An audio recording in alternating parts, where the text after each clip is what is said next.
गरुड़ भगवान ने श्री हरि विष्णु से कहा, हे देव, आपने भक्ति मार्ग का अनेक प्रकार से मेरे समक्ष वर्णन किया है और भक्तों को प्राप्त होने वाली उत्तम गति के विषय में भी कहा है।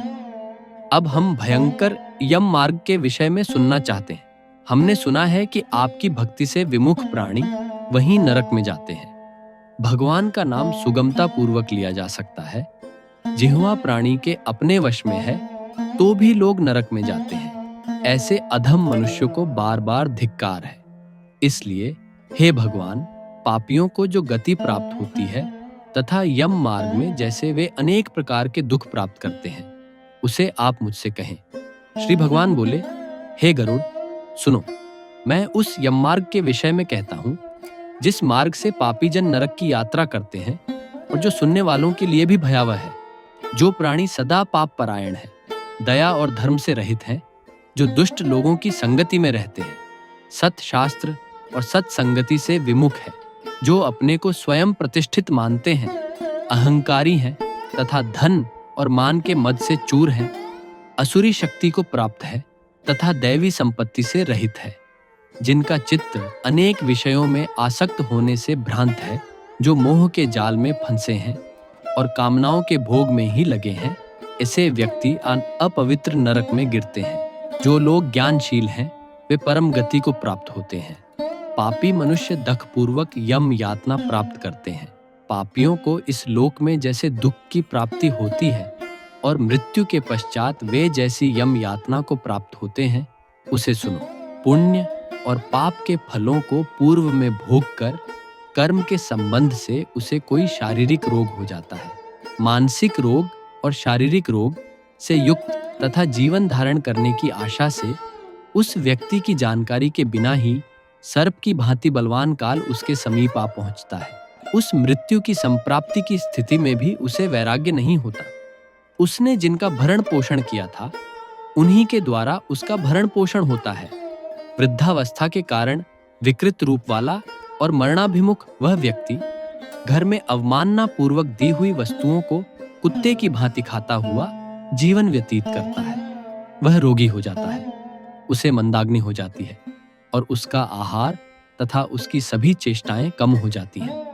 प्राण वायु के बाहर निकलते समय आंखें उलट जाती हैं, नाड़ियां कफ से रुक जाती हैं, उसे खांसी और श्वास लेने में प्रयत्न करना पड़ता है तथा कंठ से घुरघुर से शब्द निकलने लगते हैं। चिंतामग्न स्वजनों से घिरा हुआ तथा सोया हुआ वह व्यक्ति कालपाश के वशीभूत होने के कारण बुलाने पर भी नहीं बोलता। इस प्रकार कुटुंब के भरण पोषण में ही निरंतर लगा रहने वाला अजितेंद्रिय व्यक्ति अंत में रोते बिलखते बंधु बांधवों के बीच उत्कट वेदना से संझा शून्य होकर मर जाता है। हे गरुड़, उस अंतिम क्षण में प्राणी को व्यापक दिव्य दृष्टि प्राप्त हो जाती है, जिससे वह लोक परलोक को एकत्र देखने लगता है। अतः चकित होकर वह कुछ भी नहीं कहना चाहता। यमदूतों के समीप आने पर भी सभी इंद्रियां विकल हो जाती हैं, चेतना जड़ीभूत हो जाती है और प्राण चलायमान हो जाते हैं। आतुर काल में प्राण वायु के अपने स्थान से चल देने पर एक क्षण भी एक कल्प के समान प्रतीत होता है और 100 बिच्छुओं के डंक मारने जैसी पीड़ा होती है। वैसी पीड़ा का उस समय उसे अनुभव होने लगता है। वह मरणासन व्यक्ति फेन उगलने लगता है और उसका मुख लार से भर जाता है। पापी जनों के प्राणवायु अधोद्वार गुदामार्ग से निकलते हैं। उस समय दोनों हाथों में पाश और दंड धारण किए, नग्न, दांतों को कटकटाते हुए क्रोधपूर्ण नेत्र वाले यम के 2 भयंकर दूत समीप में आते हैं। उनके केश ऊपर की ओर उठे होते हैं। वे कौए के समान काले होते हैं और टेढ़े मुख वाले होते हैं तथा उनके नख आयुध की भांति होते हैं। उन्हें देखकर भयभीत हृदय वाला वह मरणासन्न प्राणी मलमूत्र का विसर्जन करने लगता है।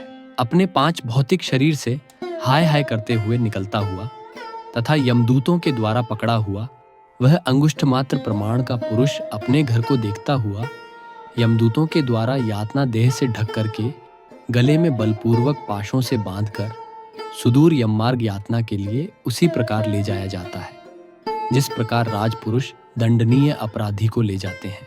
इस प्रकार ले जाए जाते हुए उस जीव को यम के दूत तर्जना करके डराते हैं और नरकों के तीव्र भय का पुण्य वर्णन करते हैं। यमदूत कहते हैं, रे दुष्ट, शीघ्र चल, तुम यमलोक जाओगे। आज तुम्हें हम सब कुंभिपाक आदि नरकों में शीघ्र ही ले जाएंगे।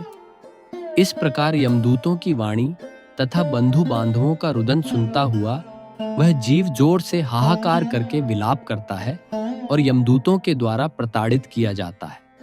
यमदूतों की तर्जनाओं से उसका हृदय विदीर्ण हो जाता है, वह कांपने लगता है, रास्ते में कुत्ते काटते हैं और अपने पापों का स्मरण करता हुआ वह पीड़ित जीव यम मार्ग में चलता है। भूख और प्यास से पीड़ित होकर सूर्य, दावाग्नि एवं वायु के झोंकों से संतृप्त होते हुए और यमदूतों के द्वारा पीठ पर कोड़े से पीटे जाते हुए उस जीव को तपी हुई बालुका से पूर्ण तथा विश्राम रहित और जल रहित मार्ग पर असमर्थ होते हुए भी बड़ी कठिनाई से चलना पड़ता है। थक कर जगह जगह गिरता और मूर्छित होता हुआ वह पुण्य उठकर पापी जनों की भांति अंधकार पूर्ण यमलोक में ले जाया जाता है। 2 अथवा 3 मुहूर्त में वह मनुष्य वहां पहुंचाया जाता है और यमदूत उसे घोर नरक यातनाओं को दिखाते हैं। मुहूर्त मात्र में यम को और नारकीय यातनाओं के भय को देखकर वह व्यक्ति यम की आज्ञा से आकाश मार्ग से यमदूतों के साथ पुण्य इस लोक मनुष्य लोक में चला आता है। मनुष्य लोक में आकर अबाधी वासना से बद्ध वह जीव देह में प्रविष्ट होने की इच्छा रखता है, किंतु यमदूतों द्वारा पकड़कर पाश में बांध दिए जाने से भूख और प्यास से अत्यंत पीड़ित होकर रोता है। हे तार्क्ष्य, वह पातकी प्राणी पुत्रों से दिए हुए पिंड तथा आतुर काल में दिए हुए दान को प्राप्त करता है, तो भी उस नास्तिक को तृप्ति नहीं होती। पुत्रादि के द्वारा पापियों के उद्देश्य से किए गए श्राद्ध, दान तथा जलांजलि उनके पास ठहरती नहीं।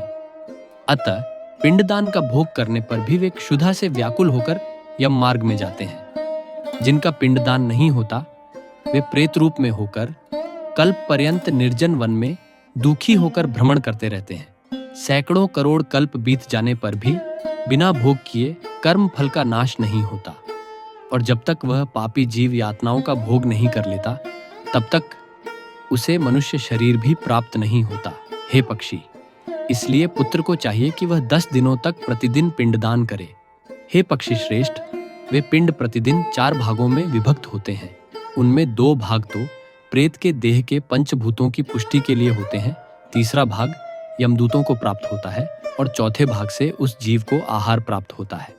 9 रात दिनों में पिंड को प्राप्त करके प्रेत का शरीर बन जाता है और 10वें दिन उसमें बल की प्राप्ति होती है।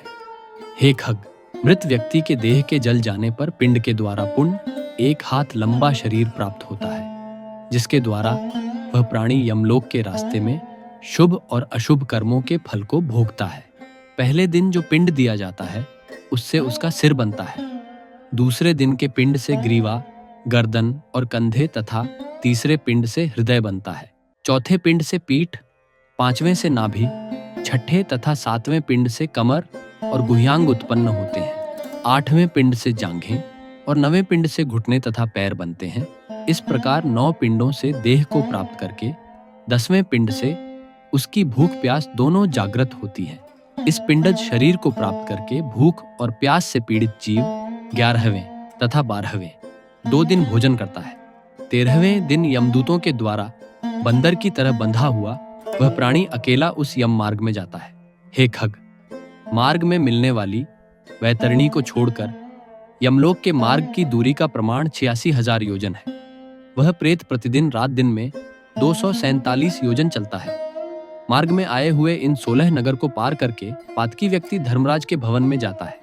1 सौम्यपुर, 2 सौर्यपुर, 3 नगेंद्र भवन, 4 गंधर्वपुर, 5 शैलागम, 6 क्रौंचपुर, 7 क्रूरपुर, 8 विचित्र भवन, 9 बहवापतपुर, 10 दुखतपुर, 11 नानाक्रंदपुर, 12 सुतप्त भवन, 13 रौद्रपुर, 14 पयोवर्षणपुर, 15 शीताड्यपुर तथा 16 बहुभीतिपुर को पार करके इनके आगे यमपुरी में धर्मराज का भवन स्थित है। यमराज के दूतों के पाशों से बंधा हुआ पापी जीव रास्ते भर हाहाकार करता रोता हुआ अपने घर को छोड़ करके यमपुरी को जाता है।